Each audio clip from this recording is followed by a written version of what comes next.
To my another video. इस video में हम लोग स्टार्ट करने वाले हैं यूलर्स मॉडिफाइड मेथड। जैसे हमने यूलर्स मेथड पढ़ा उसी तरीके से ये मेथड भी होने वाला है, यूलर्स मॉडिफाइड मेथड। इसके नाम से ही क्लियर है कि ये भी यूलर्स की तरह होगा, बट इसके अंदर थोड़ी सी मॉडिफिकेशन कर दी गई है। मॉडिफिकेशन फॉर्मूला की है। तो हमारे पास जब यूलर्स मेथड था तो मॉडिफाइड की क्या जरूरत पड़ी कि यूलर्स के अंदर अगर हमारा कोई करेक्ट आंसर नहीं आया, थोड़ा बहुत एरर है उसके अंदर या फिर उतना अप्रोक्सीमेट आंसर दे रहा है वो मुझे, तो मॉडिफाइड मेथड मुझे पूरा उसका करेक्ट करके आंसर को देगा। तो इसको इसीलिए हम लोग प्रेडिक्टर करेक्टर मेथड भी बोलते हैं कि ये मेरा जो आंसर है वो करेक्ट फॉर्म में देता है। ठीक है, तो उसके बाद हम लोग जो हम फॉर्मूला पढ़ने वाले हैं वो है, ये दो फॉर्मूलाज हम लोग पढ़ने वाले हैं। इसमें एक फॉर्मूला हमारा यूलर्स मेथड का है। अगर आपने वो वीडियो नहीं देखी है तो प्लीज आप वो वीडियो जाके देखो, उससे आपको काफी सारे स्टेप क्लियर होंगे। और इस वीडियो पे आने से पहले आई सजेस्ट कि आप वो वीडियो देख लो। और इसके पहले अगर आपने ट्रेपजोइडल मेथड नहीं पढ़ा है,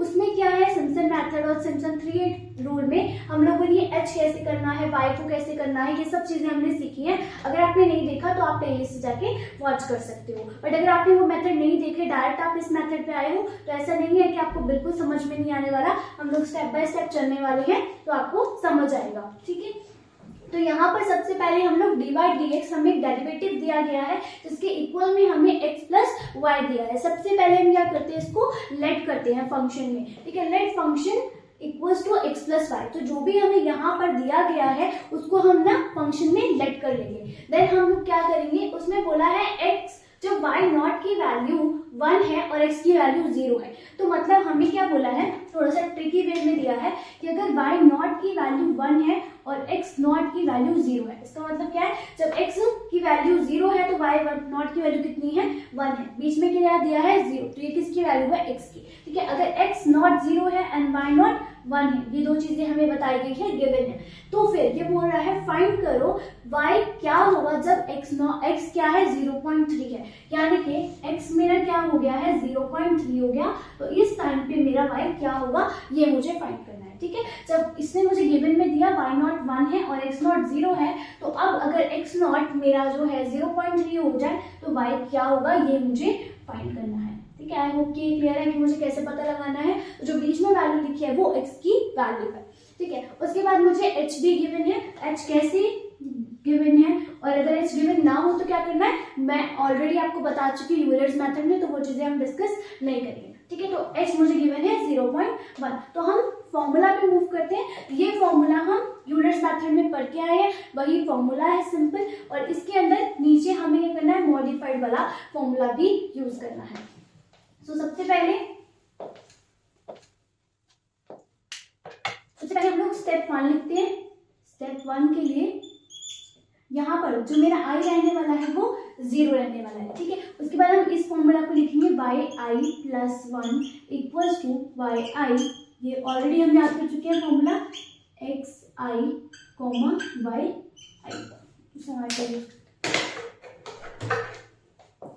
ठीक है, तो i 1 के लिए निकाल रहे हैं, नॉट का यूज करेंगे, h क्या है, h लिखेंगे अभी, और इसके जगह पे हम पूरा क्या रिप्लेस करते हैं, जो भी हमें यहाँ पे हमने लेट किया है या फिर जो भी हमें गिवन है। ठीक है, तो यहाँ पे गिवन है x प्लस वाई, इसको हमने रिप्लेस कर दिया। ठीक है, अब हमें y1 निकालना है, y नॉट की वैल्यू कितनी है हमारे पास, अब इसको y नॉट की वैल्यू है 1, तो यहाँ पे मेंशन कर लो y नॉट की वैल्यू कितनी है 1, या फिर ऊपर ही मेंशन कर लेते हैं y नॉट की वैल्यू, y1 की वैल्यू, y2 की वैल्यू, y3 की वैल्यू क्या होने वाली है, और x नॉट की वैल्यू, x1 की वैल्यू, x2 की वैल्यू, x3 की वैल्यू क्या है। ठीक है, तो हमने क्या किया, y नॉट की वैल्यू कितनी है 1 है और x नॉट की वैल्यू कितनी है 0 है। ठीक है, तो y नॉट की वैल्यू 1 प्लस h की वैल्यू कितनी है 0.1। देन मुझे क्या करना है, यहाँ पर अब क्या है, x नॉट आएगा प्लस y नॉट आएगा। यहाँ पे जब हम 1 निकाल रहे हैं तो उसके पीछे वाला x और y हम यूज करेंगे। तो ठीक है, 1 प्लस 0.1, x नॉट की वैल्यू कितनी है 0 प्लस 1, 0 प्लस 1 इज 1, 1 को मल्टीप्लाई करोगे तो क्या आएगा 0.1, 0.1 को 1 से प्लस करोगे तो 1.1, और यहाँ पे हमारा y1 जनरेट हो गया विच इज 1.1। तो इसी तरह मुझे x1 भी जनरेट करना है। x1 के लिए x not plus h, x not क्या है मेरा 0 प्लस h, h कितना है मेरे पास 0.1, तो 0.1 प्लस 1 इज x1 जनरेट होगा, x1 हो गया है मेरा 0.1। तो x1 की वैल्यू कितनी हो गई 0.1। x2 निकालना हो तो मुझे x1 यूज करना पड़ेगा और h को प्लस करना पड़ेगा। तो 0.1 प्लस 0.1 तो क्या हो गया 0.2, यानी कि x2 कितना हो गया 0.2 हो गया। तो ऐसे ही x3 कितना हो जाएगा 0.3। इसका मतलब क्या है, मुझे x3 तक चलाना है। तो मैंने वैल्यूज पहले ही निकाल ली, तो मैं यहाँ पे लिख सकती हूँ 0.1 आएगा, 0.2 आएगा एंड 0.3 आएगा। तो जब मेरा x3 0.3 है तो y तक निकालना है। तो y1 अभी क्या है 1.1। नेक्स्ट मुझे सेकेंड आइटरेशन चलाने से पहले अभी इस फॉर्मूला का यूज करना है, ठीक है। तो अभी मैं ये इरेज करूँ, यहाँ पर x1 कितना आया था 0.1, ठीक है। इसको बॉक्स में जरूर डालना है, क्योंकि अभी हमें यहाँ से वैल्यूज को पिकअप करना है। उसके बाद अब मुझे क्या करना है, इस फॉर्मूले का यूज करना है। सबसे पहले फॉर्मूला लिखो yi + 1। अब यहाँ पे i कितना है 0, यानी कि हम y1 निकाल रहे हैं। अब देखो ऑलरेडी हम y1 निकाल चुके हैं, लेकिन हम फिर से y1 निकाल रहे हैं क्योंकि हमें ये फॉर्मूला यूज करना है, ठीक है। तो यहाँ पर y0 + h / 2 function of x0 + y0 plus function of x1 + y1। अब देखो इस फॉर्मूले को रूल जो याद करने का बहुत ज्यादा सिंपल है। कैसे, क्यों, देखो यहाँ पर मैंने क्या लिखा y0, यहाँ पे भी y0, यहाँ पे h, यहाँ पे भी h, और यहाँ पे x + y, यहाँ पे भी x + y, और ये x + y यहाँ पर क्या हुआ था x0 + y0, यहाँ पर भी सेम है। और जो डिफरेंस है वो इतना सा है कि यहाँ पे / 2 हो रहा है और यहाँ पर / 2 नहीं था, ठीक है। तो यहाँ पर जो चीजें मैंने ऊपर मेंशन की थी वो सेम टू सेम नीचे भी मेंशन करेंगे, लेकिन जो डिफरेंस है बस वो इतना सा है कि अब जो मैंने यहाँ पर y1 निकाला था और x1 निकाला था, मुझे उसका भी यूज करना है। तो इस वाले कॉलम के अंदर मैं इन दोनों का यूज करूंगी और बाकी सारी वैल्यूज जो मैं ऑलरेडी इस वाले कॉलम में लिख के आई थी वही सारी वैल्यूज को मैं लिखूंगी, ठीक है। अभी देखो y0 क्या है मेरा 1 है, y0 देखो उधर क्या है 1 है, प्लस h की वैल्यू कितनी है 0.1 / 2 फंक्शन ऑफ x0 कितना है मेरे पास 0 है प्लस 1 है। तो अब देखो अगर आप, तो यहाँ पर जो मेरी वैल्यूज है वो सेम है, ये देखो 1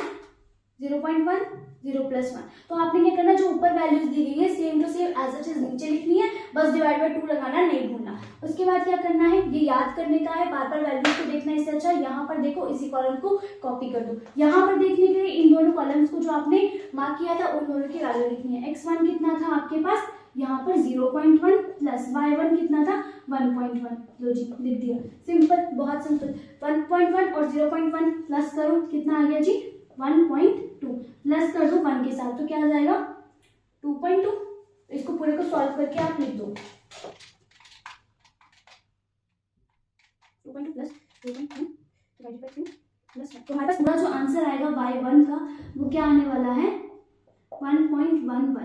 अब देखो यहाँ पे भी मेरे पास 1 आ गया। अब इसको ऐसे याद रखना है कि मेरे पास जैसे ही नया आएगा ना पुराने को भूल जाऊंगी, ठीक है। उन बेवफा दोस्तों में से हो जो नए के आते पुराने को भूल जाते हैं। तो यहाँ पे जो y1 आया ये भी y1 है, लेकिन हम नए के आते पुराने को भूल जाएंगे। आई होप कि आप उनमें से नहीं हो, लेकिन हमें अभी थोड़ी देर के लिए वैसा बनना है, नए के आते पुराने को भूल जाना है, उसको नहीं यूज करना, ठीक है। तो यहाँ तक मेरे यहाँ से लेके यहाँ तक मेरे पास क्या हो गया है, स्टेप 1 कंप्लीट हो गया है, ठीक है। पहले मैंने वही जो मैंने यूलर्स मेथड में किया सेम वही काम किया, यहाँ तक हम ऑलरेडी सीख चुके थे। और जो नया काम था वो ये था, और उसमें भी आधा काम आपका पुराने वाला ही है। कैसे है पुराने वाला, यहाँ तक हमने सीखा कि सेम जो वैल्यूज थी वही उठा के लिखनी है, बस / 2 करना है, और यहाँ पे वो वैल्यूज लिखनी है जो यहाँ पे हमने भी कॉलम में जनरेट की है। आई होप कि आपको स्टेप 1 क्लियर है। स्टेप 1 की एक चीज क्लियर है तो स्टेप 2 करना कुछ भी नहीं, खिचड़ी है आपके लिए, ठीक है। तो चलो स्टेप 2 करते हैं। स्टेप 2 के लिए यहाँ पे मूव करते हैं। स्टेप 2, यहाँ पर जो मेरी i की वैल्यू है वो हो गई है अभी 1, और 1 है तो i + 1 = 2। देखो फॉर्मूला में लिखा है, तो y2 के लिए निकाल रहे हैं और y1 यूज करने वाले हैं। y1 यूज करेंगे प्लस अपने पास आएगा h, पहले तो फंक्शन वाला यूज करेंगे, देन फिर मेरे पास आएगा x1 प्लस y1, ठीक है। तो y1 अभी मेरा क्या आया था, यहाँ पर मैंने बोला था कि भूल जाना है उसको, तो यहाँ पर 1.11 आया था। इस वाले को गलती से भी उठा के नहीं लिखना, बेवफा दोस्त बनना है, पुराने को भूल जाना है, नए वाले को ही याद रखना है। तो यहाँ पर आएगा मेरे पास 1.11 प्लस 0.1 फंक्शन ऑफ x1। अब मेरा x1 क्या था, x1 तो मेरा ऑलरेडी ऊपर वाला ही चलने वाला है, ठीक है। ये नीचे वाला सिर्फ y चेंज हुआ है, x नहीं हुआ, तो वो कितना था 0.1। इसीलिए मैं आपको बोल रही हूँ यहाँ पे मेंशन कर लो ताकि आपको x की वैल्यू ऊपर से देखनी पड़े। तो x1 आया मेरे पास 0.1 और y1 की वैल्यू कितनी आई थी 1.11, तो यहाँ पे लिखोगे 1.1, ठीक है जी। उसके बाद यहाँ पर अब आपको रेट करके लिखना है y2, तो इसको पूरे को सॉल्व करो और बताओ क्या आ रहा है। 1.11 प्लस 0.1, इसको आपने करना है मल्टीप्लाई 0.1 के साथ, देन आपको उसको प्लस करना है 1.11 के साथ, तो आपका आंसर आएगा 1.231 और यह आपके आया है y2। तो इसके साथ में x2 भी कितना आ गया मेरा 0.2, जो मैं ऑलरेडी कैलकुलेट कर चुकी हूँ, मुझे पता भी है x के साथ प्लस करके निकालना है। अब मुझे क्या करना है, मैं रेड मार्कर से इसीलिए कर रही हूँ, यहाँ तक मेरा यूलर्स वाला चल रहा है, अब मॉडिफाइड वाला आएगा, ठीक है। तो यहाँ पर भी मैं y2 कैलकुलेट करूंगी, पहले सिंपल यही वाला फॉर्मूला आएगा, ठीक है, मैं मेंशन नहीं कर रही हूँ, तो 1.11 आएगा प्लस 0.1 डिवाइड बाई 2 आएगा, सेम यही वाली वैल्यूज आएंगी, पहले 0.1 प्लस 1.11 आएगा, देन मेरे पास फिर इसको बड़े में डाल दो प्लस, फिर ये दोनों वाली वैल्यूज आएंगी, तो x2 आएगा 0.2 प्लस करोगे 1.231 के साथ, इन दोनों को प्लस करके इसके साथ प्लस कर दो, देन इस 0.1 के साथ मल्टीप्लाई करो, देन 2 के साथ डिवाइड करो, जो भी आंसर आएगा डिवाइड करके फिर उसको फर्दर प्लस करो। कोड मार्क्स का रूल याद है ना, उसके अकॉर्डिंग करना है, भूलना नहीं है। कई बार माइनर सी मिस्टेक हमारे मार्क्स डिडक्ट करा देती हैं, तो मैं डायरेक्ट इसका आंसर लिख रही हूँ, आप देखो आपकी कैलकुलेशन के साथ मैच कर रहा है कि नहीं कर रहा।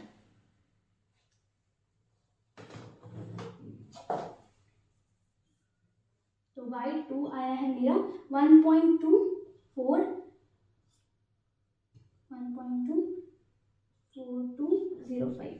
तो देखो ये आया है मेरा न्यू y2। अब मैंने जैसे बोला था आपको न्यू y2 क्या आती है, आपको पुराने y2 को भूल जाना है। तो यहाँ तक मेरी क्या हो गई है, सेकेंड आइट्रेशन कंप्लीट हो गई है। तो मुझे क्या करना है, थर्ड आइट्रेशन पे मूव करना है। थर्ड आइट्रेशन के लिए हम लोग करने वाले हैं स्टेप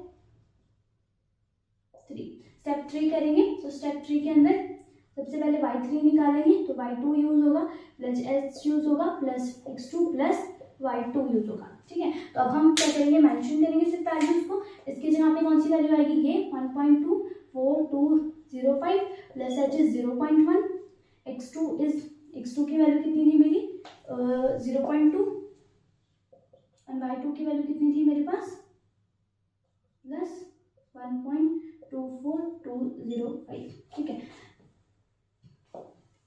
अब इसको क्या करो, जल्दी से सॉल्व करो, इन दोनों को प्लस करो, मल्टीप्लाई करो, देन उसके बाद फर्दर प्लस करो।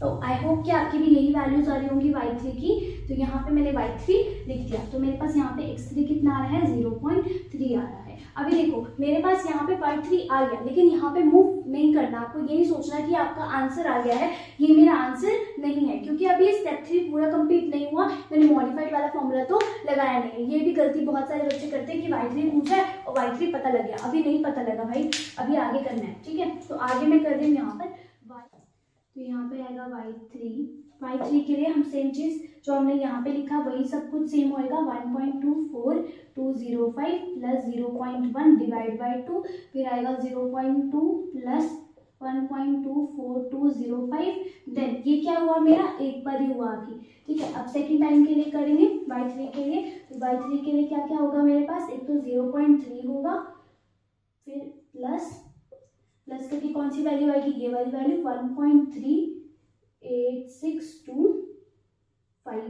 ठीक है। अब आप क्या करो, इन दोनों को प्लस करो, उसको फर्दर मल्टीप्लाई करो, डिवाइड करो, देन प्लस करो। तो देखो y3 की वैल्यू क्या आ रही है, y3 की वैल्यू आएगी 1.398462566525। तो ये आपका आंसर है, ठीक है। तो आपको क्या निकालना था, y3 निकालना था। तो हमने क्या निकाला, 0 के लिए 0 निकाला, फिर x1 निकाला, x2 निकाला, x3 निकाला, तो x3 यानी कि अब 0.3 कौन से x पे आ रहा है, x3 पे आ रहा है। तो अगर x3 है तो y3 का आंसर क्या होगा। तो यहाँ पर जो मुझे आंसर लिखना है y3 का, वो पहले वाला नहीं लिखना, मुझे अगला लिखना है जो मॉडिफाइड वाला है। तो यहाँ पर जो मेरा x3 का आंसर होगा वो होगा 1.39846525, ये मेरा आंसर होगा। और यहाँ पर भी जो आपको y1 डालने हैं वो आपको कौन से डालने हैं, जो भी आपने मॉडिफाइड से निकाले हैं, ठीक है। सिंपल जो आपका यूलर्स मेथड था उसमें एक ही y होता था तो आपको वही मेंशन करने हैं, लेकिन यहाँ पर जो आपका मेथड है मॉडिफाइड वाला, उसका जो y आ रहा है यहाँ पर आपने वो वाला मेंशन करना है। तो यहाँ पर y1 आया था 1.11, मैंने मेंशन कर दिया, और y2 क्या आया था मेरे पास 1.24205, ये मेंशन करना है। तो इस तरीके से अगर आप लिख के आओगे तो आपको अच्छे मार्क्स मिलने वाले हैं, क्योंकि कई बार हमारी कैलकुलेशन बहुत ज़्यादा होप हो जाती है, मर्ज हो जाती है, तो समझ में नहीं आता एग्जामिनर को भी कि कहाँ पे आंसर है। एक तो आपने बॉक्स में जरूर लिखना है, और ये चीज़ आपकी बाकी बच्चों से बहुत डिफरेंट रहने वाली है कि आपने एंड में सारे अपने आंसर को डिस्प्ले किया है, जो कि बहुत ईजी रहने वाला है टीचर के लिए भी और आपके लिए भी, जब आपको वैल्यूज को पिकअप करना है। आई होप कि आपको समझ आया होगा मेथड, यूलर्स मेथड भी क्लियर होगा, यूलर्स मॉडिफाइड क्लियर होगा। अगर आपको समझ में आया तो फिर आप मुझे कमेंट्स में बता सकते हैं, and please and like and subscribe.